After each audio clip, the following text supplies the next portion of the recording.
આજે અમાસ અને શુક્રવારનો સંયોગ। બપોરે પિતૃઓ માટે ધૂપ ધ્યાન કરો અને સૂર્યાસ્ત પછી તુલસી પાસે દીવો પ્રગટાવો। આજે જેઠ મહિનાની અમાવસ્યાનો દિવસ છે, જેને હલહારિણી અમાસ પણ કહેવામાં આવે છે। આ તિથિ સાથે જોડાયેલી ઘણી માન્યતાઓ પણ રહેલી છે। હલહારિણી અમાવસ્યાની પૂજા અને ધ્યાન કરવાથી અખૂટ પુણ્ય મળે છે, એવો ગુણ જેની અસર જીવનભર રહે છે। જાણો આજે કયા કયા શુભ કાર્યો કરી શકાય છે। ઉજ્જૈનના જ્યોતિષ પંડિત મનીષ શર્માના જણાવ્યા અનુસાર જેઠ મહિનાની અમાવસ્યાના દિવસે ભગવાન વિષ્ણુ, મહાલક્ષ્મી, શિવજી અને ગણેશજીનો અભિષેક કરવો જોઈએ। શુક્રવાર અને અમાવસ્યાના સંયોગ દરમિયાન શુક્ર ગ્રહની વિશેષ પૂજા પણ કરવી જોઈએ। ઘરના મંદિરમાં ગણેશજીની પૂજા કર્યા પછી ભગવાન શિવ, પાર્વતી, મહાલક્ષ્મી અને વિષ્ણુની પૂજા કરો।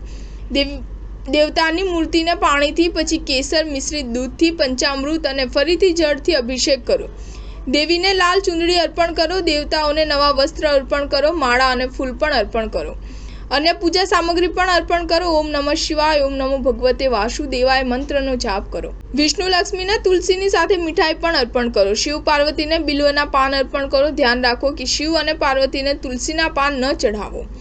અગરબત્તી પ્રગટાવીને આરતી કરો। પિતૃઓને બપોરના સમયે ધૂપ અર્પિત કરવા માટે ગાયના છાણમાંથી બનેલા છાણા પ્રગટાવો અને જ્યારે છાણામાંથી ધુમાડો નીકળતો બંધ થઈ જાય ત્યારે અંગારા પર ગોળ અને ઘી નાખીને ધૂપ ચઢાવો। હથેળીમાં પાણી લઈને અંગૂઠાની બાજુથી પિતૃઓને અર્પણ કરો। આ દરમિયાન પિતૃઓનું ધ્યાન કરતા રહેવું જોઈએ। સ્ટાર ન્યૂઝ 7 હંમેશા સચ્ચાઈની સાથે।